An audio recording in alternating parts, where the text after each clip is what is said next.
So this is my RPG tutorial game.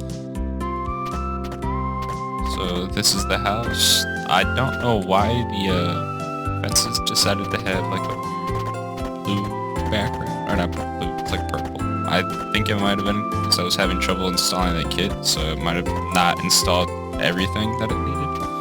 And in here we have an NPC. Over here we have another one. The quest is over this way. I added some cactuses down here, you can see.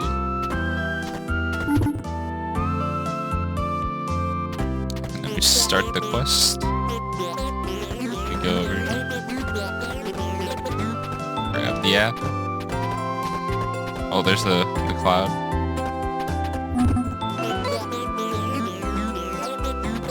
Get the chicken.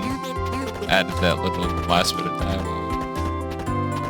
And then I made this guy just kind of unfriendly and rude. And then this NPC offers to cook the chicken.